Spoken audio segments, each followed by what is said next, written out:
এইজনী পৰি তাই সৰু হৈ থাকোঁতেই তাইৰ মাক দেউতাক এটা এক্সিডেণ্টত ঢুকালে। তাই খুৰীয়েকৰ ঘৰতেই থাকে। আহকচোন আমি চাওঁ। হেই হেই বল বল। পৰি পৰি তই হাঁহ পাৰ খেদি ফুৰিবলৈ গৈছ? ঘৰত কাম নাই বুলি ভাবিছ নেকি? গৈছো খুৰীমা, চৰাইকেইটা খেদি নিব আহিছিলো। পৰি এই হাঁহ পাৰবোৰ যে খেদি ফুৰিছ, চোতালখন কিমান লেতেৰা হৈ আছে দেখা নাই? চোতালখন সাৰি পেলাবলৈ পাৰা নাই? যা দমকলৰ পাৰত বাচন এসোপামান উলিয়াই থৈ আহিছো, বাচনখিনি ধুই পেলাগৈ। খুৰীমা, মই বাচনখিনি ধুব নোৱাৰিম। মোৰ স্কুলত হোমৱৰ্ক দিছিলে, হোমৱৰ্কখিনি কৰিব লাগিব। মই চোতালখন সাৰিয়ে হোমৱৰ্কখিনি কৰোঁগৈ। ৰাতিলৈ আকৌ ভাত বনাব লগা হ'লে মই হোমৱৰ্কখিনি কৰিবই নোৱাৰিম। কাইলৈ স্কুলত মাষ্টৰে মোক মাৰিব। কি কৈছ তই? তই বাচন ধুব নোৱাৰ? বাচনবোৰ কিবা মই ধুম নেকি? সৰুতেই মাৰে বাপেৰে মোৰ খালি। তোক সৰুৰ পৰাই মই ইমানখিনি ডাঙৰ কৰিছোঁ, ইমান কষ্ট কৰি তোক ডাঙৰ কৰিছোঁ। এতিয়া মই তোক কাম কৰি খুৱাম। এতিয়া তই মোক কাম কৰি খুৱাব লাগিব। তোক মই কি এনেই পঢ়ি আছোঁ বুলি ভাবিছ নেকি? মই কি তোক পঢ়ি শুনি ডাঙৰ মানুহ হ'বলৈ পঢ়ি আছোঁ নেকি? তই পঢ়া শুনা কৰি থাকিলে এই ঘৰৰ কাম কোনে কৰিব? যা কাম বনখিনি সোনকালে কৰগৈ, নহ'লে এইডাল তই হাতত কি লৈ আছ দেখিছ? এইডালেৰে ধাম ধাম দিম। আৰু শুন, তই কাইলৈৰ পৰা স্কুল যাব নোৱাৰ। ভেবা লাগি আছ যে মই কি কৈছোঁ শুনিছনে নাই? শুনিছোঁ খুৰীমা। যা এতিয়া মোৰ চকুৰ আগৰ পৰা। হেই বল, এইকেইটাৰ পৰাও শান্তি নাইকিয়া হৈছে। হেই হেই হেই বল। ঐ ফুলেশ্বৰী, কি কৰি ফুৰিছ? এই নকবি আৰু, এই চৰাইকেইটাকে খেদি ফুৰিছোঁ ৰ। তোৰ লগত কথা এটা আছিল, এইকেইদিন আহিম আহিম বুলি আহিবই পৰা নাই। আজি বাটতে লগ পালোঁ, ভালেই হ'ল দে। কিনো কথা, অকণমান আগুৱাই আহ। কি জান, আমাৰ মানুহজনৰ লগত চাকৰি কৰা মানুহ এঘৰ আছে। তেওঁলোকক হেনো কাম কৰা ছোৱালী এজনী লাগে।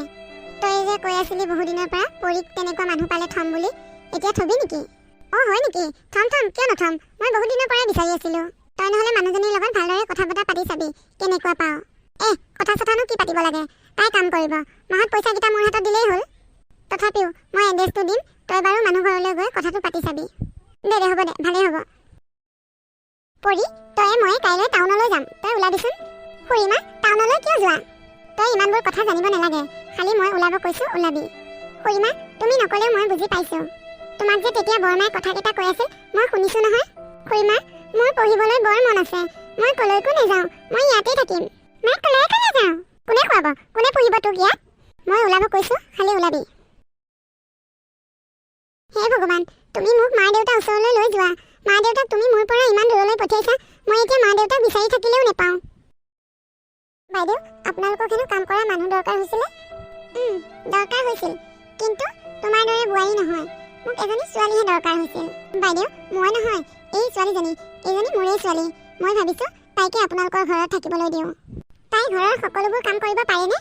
অঁ বাইদেউ, তাই ঘৰৰ সকলোবোৰ কাম কৰিব পাৰে। পাৰে যদি ঠিকেই আছে, কিন্তু ঘৰলৈ বেছিকৈ অহা যোৱা কৰি থাকিব নোৱাৰিব। কেতিয়াবা কিবা বিশেষ প্ৰয়োজন হ'লে বেলেগ কথা। হ'ব হ'ব বাইদেউ, তাই ঘৰলৈ নগ'লেও হ'ব। মুঠতে মাহে মাহে পইচাটো দিব লাগিব। কিন্তু পইচাৰ কথা চিন্তা কৰিব নালাগে, মই মাহৰ পইচাটো ক্লিয়াৰকৈ দি যাম। বাইদেউ, আপুনি পইচাটো তাইৰ হাতত দিব নালাগে, আপুনি পইচাটো মোৰ হাতত দিব।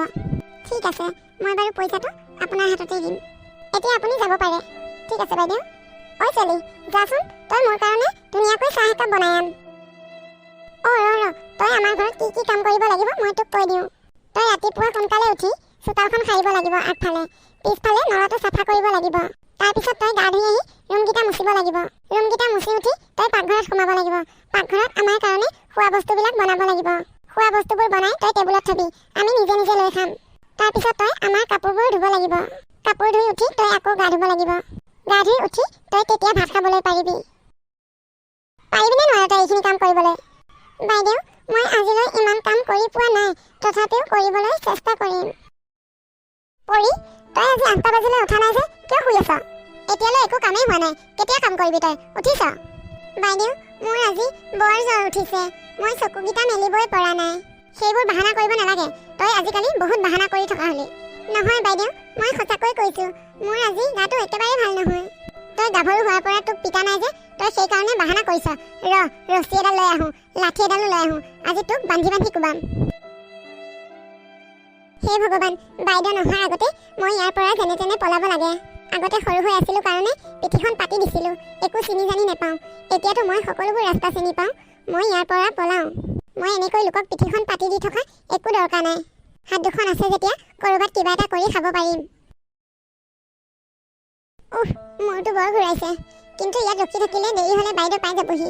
মই পলাওঁ সোনকালে। এইজনী কলৈ গ'ল? এইজনী দেখোন ৰুমত নাই। এই পলাল নেকি বাৰু? নে কামতে লাগিছে? পাকঘৰৰ ফালে এপাক চাই আহোঁগৈ। এইজনী দেখোন ইয়াতো নাই। এইজনী ঘৰৰ পৰা পলালে যেন পাইছোঁ। ৰাম, মোৰতো ইমান ঘূৰাইছে। এইজনী দেখোন ছোৱালী মানুহ ইয়াত পৰি আছে। কিবা হ'ল তাই? মৰিলে নেকি বাৰু? উশাহ লৈ আছে দেখোন। ছোৱালীজনীক ধুমধামকে ঘৰলৈ লৈ যাওঁ। ঘৰলৈ লৈ গৈ ডক্তৰক মাতি দেখাওঁ। হেৰি, আপোনাৰ লগত এয়া কোন আহিছে? এওঁক মই বিয়া পাতি লৈ আহিছোঁ। ইছ ৰাম, এয়া আপুনি কি কথা কৈছে? বুঢ়া বয়সতনো বাৰু বিয়া পাতেনে? তই বেছি কথা কৈ নাথাকিবি।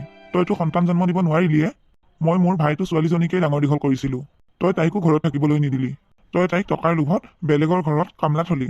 হেৰি, আপুনি এয়া কি কথা কৈছে? মই কি কথা কৈছোঁ তই বুজি পোৱা নাই নেকি? তই মোৰ ঘৰৰ পৰা ওলা। আজিৰ পৰা তই এইখন ঘৰত থাকিব নোৱাৰিবি। হেৰি, মোৰ ভুল হৈ গৈছিল। মোক ক্ষমা কৰি দিয়ক। আৰু আপুনি এই মানুহজনীক ক'ৰ পৰা আনিছে পঠিয়াই দিয়ক। মই এই মানুহজনীক পঠিয়াই নিদিওঁ। মই তোকহে পঠিয়াই দিম। তই এতিয়াই ওলা এইখন ঘৰৰ পৰা। ওলা বুলি কৈছোঁ, এতিয়াই ওলা। হেৰি, মই বাৰু এতিয়া কলৈ যাম? মোক ঘৰৰ পৰা উলিয়াই নিদিব। মই তোৰ কোনো কথাই নুশুনো। তই এতিয়াই ওলা। হেৰা, ব'লা ভিতৰলৈ ব'লা। হেৰি, এই ছোৱালীজনী ক'ৰ বাৰু? নাজানো নহয়, নদীৰ পাৰতে পৰি আছে। মই সেইফালে যাওঁতে দেখা পালোঁ। সেইকাৰণে ঘৰলৈ লৈ আহিলোঁ। ছোৱালীজনী বৰ জ্বৰ উঠি আছে, গম পায়নে? তুমি তাইক অকণমান তেল মালিচ কৰি দিয়াচোন। দিম বাৰু। আপুনি তাইৰ কাৰণে টেবলেট কেইটামান লৈ আহকগৈ, যাওক। মই বাৰু এয়া ক'ত আছোঁ? মাজনী, তুমি চিন্তা নকৰিবা, ৰ'বা। তোমাৰ জ্বৰ উঠি আছে। মই তোমাৰ কাৰণে ঔষধ আনিবলৈ দিছোঁ। তুমি নদীৰ পাৰতে পৰি আছিলা। আমাৰ এওঁ সেইফালে যাওঁতে তোমাক পালে। তুমি পৰি থকা দেখা পাই তেওঁ তোমাক ঘৰলৈ লৈ আহিলে। আইজনী, তোমাৰ ঘৰ ক'ত বাৰু? মোৰ ঘৰ চৰ নাই। মই এঘৰ মানুহৰ ঘৰত কাম কৰা হিচাপে আছিলোঁ। তেওঁলোকে মোক মাৰিব লোৱাৰ বাবে মই তাৰ পৰা পলাই আহিছিলোঁ। পলাই আহোঁতে মোৰ গাটো একেবাৰে বেয়া আছিলে। মই আহি ক'ৰ পালোহি গমেই নাপাওঁ।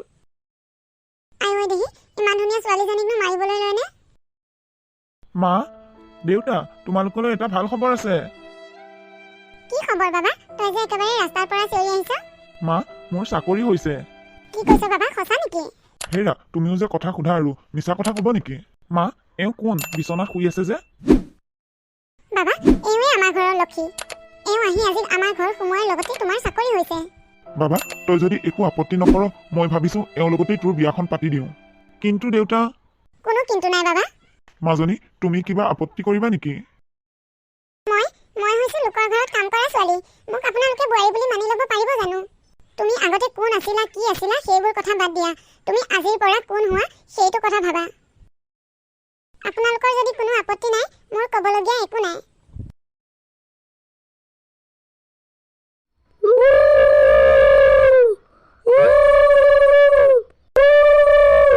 এনেকৈয়ে সিহঁতৰ বিয়াখন হৈ যায়। পৰি এতিয়া বহুত সুখ। শাহুৱেকে তাইক মাকৰ দৰেই মৰম কৰে।